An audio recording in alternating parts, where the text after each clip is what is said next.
Em 2018, a tranquila cidade de Rosário foi tomada por um silêncio arrepiante quando se espalhou a notícia do desaparecimento de Alejandro Gutiérrez. Conhecido por ser confiável e calmo, Alejandro, um motorista de caminhão, desapareceu sem deixar rastros enquanto estava em uma de suas rotas usuais. Sua família e amigos estavam perplexos, como um homem que nunca se desviava de seu caminho poderia simplesmente desaparecer. Dias depois, seu caminhão foi encontrado abandonado em um estacionamento desolado, com as luzes de emergência ainda piscando. Dentro, seus pertences pessoais estavam todos em perfeita ordem, como se alguém os tivesse deixado lá propositalmente para evitar suspeitas. No entanto, as autoridades suspeitavam que, por trás desse exterior calmo, havia algo muito mais sombrio. Clara Martinez nasceu e foi criada em Rosário, Argentina. Aos 32 anos, ela havia passado toda a sua vida no mesmo bairro, cercada por ruas cinzentas e fileiras de casas semelhantes. Desde jovem, essa vida em uma cidade pequena lhe causava um profundo desconforto. Na infância, era quieta e obediente, se destacava na escola e mantinha-se reservada, mas, à medida que envelhecia, sentia-se cada vez mais inquieta, aprisionada pela previsibilidade ao seu redor. Ela ansiava por algo mais do que seu trabalho na farmácia local e os encontros ocasionais com amigos. Clara conheceu Alejandro Gutiérrez quando tinha 28 anos, ele era 5 anos mais velho, um homem seguro, alto, de pele bronzeada e cabelo preto. Alejandro trabalhava como caminhoneiro, transportando mercadorias pelo país e passando longos períodos na estrada. Eles foram apresentados por um amigo em comum e, inicialmente, não havia indícios de um relacionamento sério. No entanto, Clara via em Alejandro uma sensação de calma e segurança que parecia ser uma fuga de sua constante vontade de mudança. Dentro de um ano, estavam casados, e a vida se estabilizou em um ritmo familiar. Graças às longas rotas e ao forte comprometimento de Alejandro com o trabalho, ele ganhava significativamente mais que muitos de seus colegas e conseguia economizar uma quantia substancial em suas contas bancárias. Todos os meses, ele transferia parte de seus ganhos para uma conta de poupança dedicada, sonhando com o dia em que ele e Clara poderiam comprar uma casa maior. Eles frequentemente discutiam seus planos para o futuro, uma casa espaçosa no campo, com um jardim e uma sala aconchegante onde poderiam receber amigos e relaxar após dias longos. Esses sonhos pareciam cada vez mais possíveis, com as economias de Alejandro crescendo e tornando a compra da casa não mais um sonho distante, mas uma meta realista ao alcance. Contudo, essa vida pacata logo se tornou sufocante para Clara. Alejandro era um homem de rotina, que sempre voltava para casa na hora certa, nunca saía até tarde e evitava se envolver em problemas alheios. Suas noites eram preenchidas por silêncio, assistindo televisão ou permanecendo em uma companhia silenciosa. Aquela previsibilidade, que antes parecia ser estabilidade para Clara, gradualmente se tornou uma fonte de irritação. Com o passar do tempo, Clara se sentia cada vez mais sozinha em seu apartamento, especialmente quando Alejandro estava em uma de suas viagens longas. Ela se perdia em pensamentos e devaneios, distanciando-se da realidade a cada dia. Logo, Clara buscou consolo online, um ambiente onde podia encontrar tudo o que sentia faltar em sua vida. Ela começou a ler histórias sobre pessoas que levavam vidas duplas, se envolveu em notícias de crimes e acompanhava discussões sobre os lados sombrios da sociedade. O que inicialmente era uma curiosidade se transformou rapidamente em uma obsessão. Em suas explorações online, Clara descobriu comunidades onde pessoas compartilhavam desejos secretos, planos detalhados e fantasias sobre viver fora da lei. Essas conversas a fascinavam e a atraíam como um imã. Enquanto isso, Alejandro seguia com sua vida habitual, completamente alheio ao fato de que sua esposa estava mergulhando em um mundo de fantasias que se tornavam cada vez mais obscuras e vívidas. Ele continuava calmo e confiável, focado em garantir estabilidade para a família, sem perceber que Clara já vivia em um mundo completamente diferente, onde regras e ordens não tinham mais influência sobre ela. Os vizinhos começaram a notar mudanças em Clara. Ela ficou mais quieta, evitava conversas e ninguém conseguia entender o que se passava em sua mente. Mas Clara sabia que não queria mais ser a esposa tranquila, esperando pelo retorno do marido. Ela buscava uma saída, algo que pudesse quebrar o ciclo interminável e permitir que sentisse a emoção que sempre desejou. Para ela, essa emoção estava no perigo, em ultrapassar limites e em ações que deixassem os outros desconfortáveis. Suas fantasias começaram a se expandir para além da tela do computador, e ela passou a desejar mais. Imaginava como seria estar com alguém que não seguia as regras e ansiava pelo tipo de adrenalina sobre a qual lia em suas histórias. Clara não conseguiu mais segurar esses impulsos. Ela começou a passar mais tempo fora de casa e foi vista frequentemente em pontos diferentes do centro de Rosário, onde era fácil se misturar na multidão.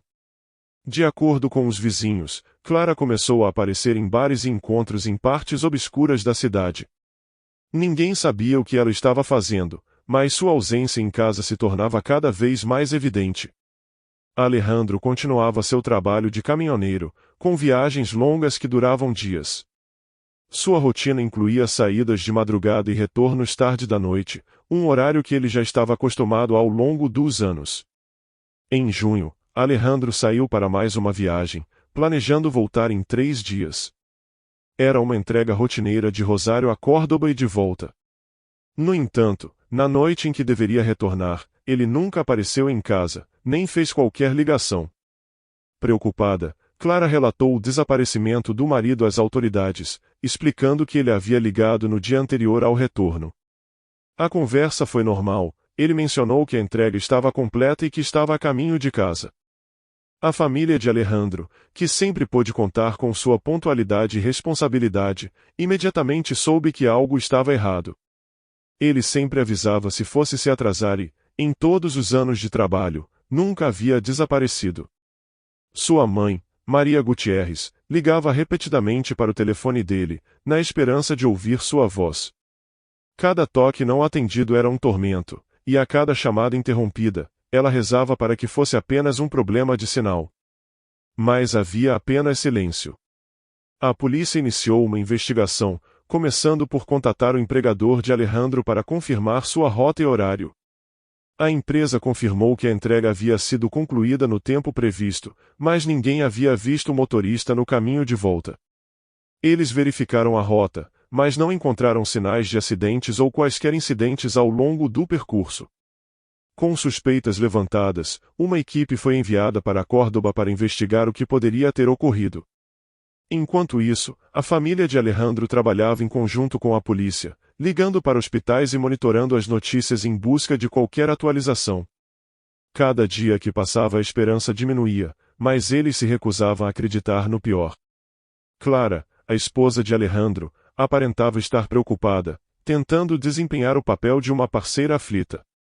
No entanto, aqueles que a conheciam bem não podiam deixar de notar detalhes estranhos em seu comportamento, e sua expressão permanecia calma e suas respostas a perguntas pareciam ensaiadas.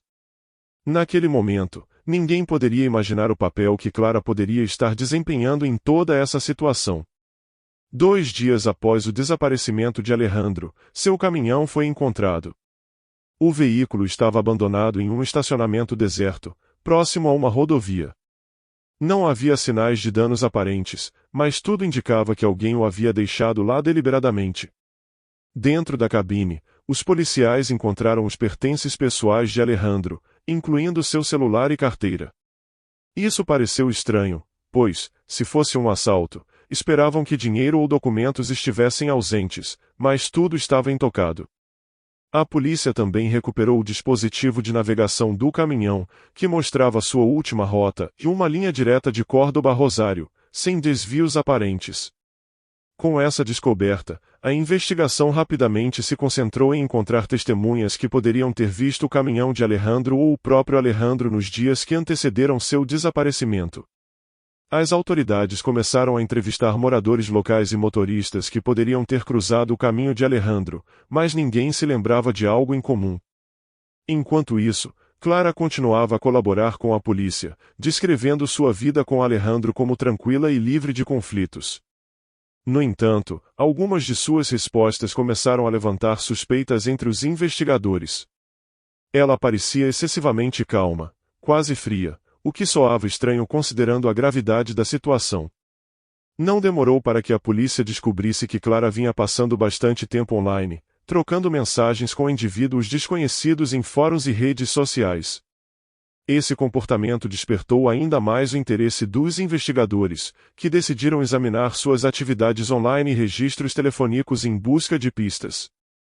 Ao aprofundarem-se nas investigações, descobriram algo intrigante. Clara estava se comunicando com um usuário sob o pseudônimo de El Lobo Negro há semanas antes do desaparecimento de Alejandro. As mensagens trocadas eram criptografadas e enviadas por um aplicativo normalmente usado para garantir o anonimato. Essa revelação foi um divisor de águas, levando os investigadores a suspeitarem que o desaparecimento de Alejandro poderia não ter sido um evento aleatório. O próprio caminhão de Alejandro também levantava questões. Não havia sinais de luta dentro da cabine, mas a equipe forense notou que o interior estava meticulosamente limpo, o que parecia incomum para alguém que acabará de completar uma longa viagem. Até mesmo os motoristas mais organizados costumam deixar pequenos vestígios, como embalagens ou garrafas de água vazias. Além disso, a área de carga do caminhão estava intocada, sugerindo que ninguém a havia aberto desde a entrega. Esses indícios levaram a polícia a acreditar que alguém, além de Alejandro, poderia ter conduzido o caminhão em sua última viagem. Uma pista crucial surgiu quando os investigadores conseguiram acesso a imagens de câmeras de segurança perto de uma seção da rodovia onde o caminhão de Alejandro desapareceu. O vídeo mostrava o veículo saindo da estrada e seguindo por um caminho de terra que levava a uma fazenda abandonada. A polícia revistou o local, mas inicialmente não encontrou nada. O lugar parecia estar desocupado há anos, sem sinais de atividades recentes. No entanto, o fato de que o caminhão havia saído da estrada para um local isolado levantou suspeitas significativas. À medida que a investigação avançava, as suspeitas em torno de Clara só aumentavam. Os detetives continuaram examinando suas conexões sociais, identificando vários indivíduos com quem ela mantinha contato, alguns dos quais tinham antecedentes criminais. A figura de El Lobo Negro ainda era um mistério, mas estava claro que essa pessoa sabia mais sobre os planos de Clara do que qualquer outro. Após dias de investigação, a polícia ainda não havia localizado Alejandro nem entendido completamente o que poderia ter acontecido com ele. No entanto, cada detalhe sugeria que este caso estava longe de ser um simples desaparecimento. Acreditando que estavam lidando com uma trama mais complexa, os investigadores começaram a considerar teorias envolvendo atividades criminosas e prepararam-se para questionar Clara de maneira mais incisiva, apesar de ainda faltarem provas concretas de seu envolvimento direto. O desaparecimento de Alejandro Gutiérrez tomou um rumo inesperado quando os detetives obtiveram dados das torres de celular que mostravam o movimento do telefone dele em uma rota que divergente da planejada. O último sinal foi detectado em uma área fora da rodovia principal, em uma estrada deserta raramente usada por caminhoneiros. Essa descoberta levantou suspeitas sérias e tornou-se uma pista crucial para ações futuras. A polícia organizou uma busca intensiva na área, vasculhando o terreno com cautela. Em pouco tempo, encontraram marcas de pneus que correspondiam ao modelo do caminhão de Alejandro, levando-os a um galpão abandonado nos arredores da cidade. Do lado de fora, o prédio parecia ser apenas uma estrutura vazia e negligenciada, mas os investigadores perceberam marcas de pneus frescas e pegadas que indicavam atividade recente. Dentro do galpão, os policiais fizeram descobertas perturbadoras. Encontraram uma grande lona vermelha no chão, manchada com o que pareciam ser marcas de sangue. A polícia recolheu a lona para análise e também encontrou diversos recipientes plásticos com um forte cheiro de gasolina ou algum outro produto químico. Esses achados aumentaram as suspeitas de que o local pudesse ter sido usado para preparar ou ocultar algo muito grave. A análise forense confirmou que as manchas de sangue na lona eram, de fato, de Alejandro. Esse avanço tornou a investigação mais urgente, direcionando os detetives para a possibilidade de um crime violento. Simultaneamente, a polícia começou a reunir depoimentos de testemunhas, alcançando amigos e colegas de trabalho de Alejandro para reconstruir seus últimos dias antes do desaparecimento. Enquanto isso, os investigadores continuaram monitorando as contas bancárias e dispositivos de Clara. Em uma de suas contas de mídia social, descobriram novas trocas de mensagens com El Lobo Negro. As conversas eram cuidadosamente articuladas, mas fragmentos das discussões sugeriam mais do que uma simples amizade. Algumas mensagens pareciam conter referências codificadas a encontros e transações. Ao investigarem mais a fundo essas mensagens, ficou claro que o Lobo Negro tinha acesso a detalhes específicos sobre as rotas de Alejandro. Em uma das conversas, ele mencionava um horário e local que coincidiam com o último trajeto registrado de Alejandro. A polícia suspeitou que isso não era coincidência e fez solicitações formais para descobrir a identidade por trás do pseudônimo. Enquanto isso, a pressão sobre Clara aumentava. Ela continuava a afirmar que não sabia do paradeiro do marido e que não tinha envolvimento com seu desaparecimento. Sua história se mantinha consistente, mas os detetives notaram discrepâncias sutis em seus depoimentos. Repetidamente, voltavam a questioná-la sobre detalhes que ela parecia determinada a evitar. Embora Clara mantivesse a compostura, ficava cada vez mais evidente que sua versão dos eventos não alinhava com os fatos que os investigadores estavam descobrindo. Poucos dias depois, a polícia recebeu uma nova pista inesperada. Uma testemunha que trabalhava em um posto de gasolina próximo ao local onde o caminhão de Alejandro foi encontrado lembrava-se de ter visto o veículo pouco antes de desaparecer. O atendente relatou que havia um homem dirigindo, mas uma mulher sentada ao lado dele correspondia à descrição de Clara. Esse depoimento causou uma reviravolta significativa na investigação, sugerindo que Clara poderia ter estado no caminhão na noite do desaparecimento de Alejandro. Com essa nova evidência, os investigadores passaram a examinar as finanças do casal e descobriram uma série de transações suspeitas feitas por Clara nos meses que antecederam o desaparecimento do marido. Ela havia transferido grandes somas para contas registradas sob nomes fictícios, e os fundos eram direcionados a carteiras anônimas, tornando-os quase impossíveis de rastrear. Esse método, comumente usado para disfarçar renda ilícita ou para pagar por serviços discretos, chamou a atenção de especialistas financeiros que trabalhavam com a polícia.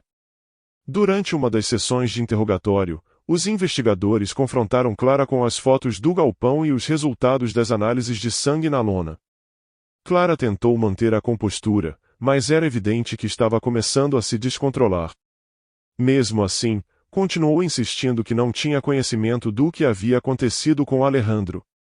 Em resposta, os investigadores aumentaram a pressão, revelando mais provas e detalhes, embora ainda não tivessem uma confissão. Ao mesmo tempo, o esforço para identificar o Lobo Negro continuava. Em poucos dias, a polícia conseguiu rastrear a conta até um usuário em um fórum popular na Dark Web, levando-os a Diego Pereira, um homem com antecedentes criminais por fraude e roubo.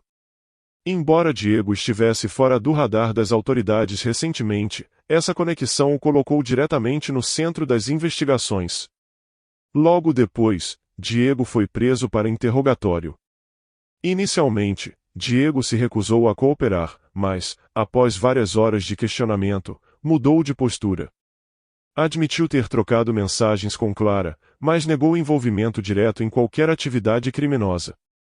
No entanto, registros de seu celular e dados de GPS mostravam que ele esteve próximo ao galpão abandonado no dia em que Alejandro desapareceu. Essa informação levou os investigadores a desenvolverem uma teoria de que Clara e Diego estavam conspirando para se livrar de Alejandro por ganho pessoal, embora, até então, ainda faltassem provas definitivas. Ao revisitar as evidências no galpão, os investigadores encontraram algo que reforçava essa teoria. As tampas dos recipientes de gasolina encontrados no local tinham impressões digitais que coincidiam com as de Diego, ligando-o diretamente à cena do crime. Mesmo com essa descoberta, algumas perguntas cruciais permaneciam sem resposta: onde estava Alejandro agora? E o que exatamente havia acontecido após a última ligação com a esposa? Dias depois, o caso deu mais um passo importante quando um colega de cela de Diego revelou que ele havia se gabado de estar envolvido no desaparecimento de Alejandro, insinuando que o problema havia sido resolvido por meio de um plano bem elaborado. Esse novo testemunho motivou a polícia a conduzir uma segunda busca no galpão, dessa vez utilizando equipamentos mais avançados. Durante essa nova varredura, os investigadores encontraram uma sala selada atrás de uma parede de tijolos antigos. Ao quebrarem a parede, descobriram um espaço negligenciado, com restos de lonas encharcadas de produtos químicos, recipientes vazios e pedaços de roupas rasgadas. Em um dos cantos, encontraram restos humanos severamente danificados. Rapidamente, os especialistas forenses identificaram os restos como pertencentes a Alejandro Gutiérrez, e a autópsia confirmou que ele estava morto há várias semanas. Com essas descobertas, a investigação finalmente avançou. Os detetives trouxeram Diego para um novo interrogatório e lhe ofereceram uma redução de pena em troca de uma confissão completa e cooperação no caso. Diego concordou e revelou os detalhes do plano que ele e Clara haviam elaborado meses antes. Segundo Diego, o plano começou quando Clara o abordou, oferecendo-lhe uma quantia significativa de dinheiro em troca de ajuda para resolver o problema a que era seu marido. Clara queria acesso total às contas bancárias de Alejandro e via a eliminação do marido como uma forma de escapar de um casamento que não lhe trazia mais benefícios. Ela planejou uma cena que simulava um sequestro e desaparecimento para afastar as suspeitas sobre ela. No dia em que Alejandro desapareceu, Clara enviou uma mensagem para ele, pedindo ajuda e alegando que seu carro havia quebrado. Alejandro, sendo o marido prestativo, alterou sua rota para ir ao local descrito por Clara, uma área isolada perto dos galpões abandonados. Ao chegar, viu Clara ao lado do carro com o capô levantado. Ele saiu do caminhão para ajudá-la, mas, quando se aproximou, Diego apareceu por trás, segurando uma barra de metal. Diego golpeou Alejandro na cabeça com força suficiente para fazê-lo desmaiar. Com a ajuda de Clara, eles moveram o corpo inconsciente para o porta-malas do carro dela e o transportaram para o galpão previamente preparado. Lá, amarraram Alejandro para garantir que ele não reagisse ao recobrar a consciência. Quando Alejandro começou a despertar, Diego usou uma faca para golpeá-lo várias vezes no peito, finalizando o ato brutalmente. Depois que Alejandro estava morto, envolveram seu corpo em uma lona para conter o sangue e iniciaram o processo de ocultação de provas. O plano inicial era dissolver o corpo com produtos químicos, mas logo perceberam que o processo seria mais difícil do que esperavam. Sem tempo para eliminar completamente os restos, optaram por desmembrar o corpo, escondendo as partes em diferentes pontos do galpão e cobrindo-as com entulhos e restos de construção, na esperança de evitar a descoberta. Após concluir o crime, Clara e Diego retornaram ao caminhão de Alejandro, que haviam deixado estacionado nas proximidades. Diego assumiu o volante, enquanto Clara sentava-se ao lado, buscando evitar suspeitas caso fossem avistados na estrada. Eles dirigiram até um estacionamento isolado em uma estrada pouco movimentada e, antes de abandonar o caminhão, limparam cuidadosamente todas as superfícies onde poderiam ter deixado impressões digitais, deixando os pertences pessoais de Alejandro no interior para dar a impressão de que ele havia saído apenas por um momento. Clara então voltou para casa e começou a agir como uma esposa preocupada, deixando mensagens para Alejandro e, no dia seguinte, indo à polícia para relatar seu desaparecimento. Sua atuação tinha como objetivo desviar qualquer suspeita sobre ela, mas os detetives perceberam inconsistências em suas declarações, que logo foram se acumulando. Durante o julgamento, os promotores apresentaram uma linha do tempo detalhada, apoiada por depoimentos de testemunhas, imagens de vigilância, transações financeiras e a confissão de Diego. Clara foi exposta como a mentora por trás do plano que resultou na morte trágica de Alejandro. Ela havia idealizado o crime, financiado e coordenado as ações de Diego para simular o desaparecimento do marido.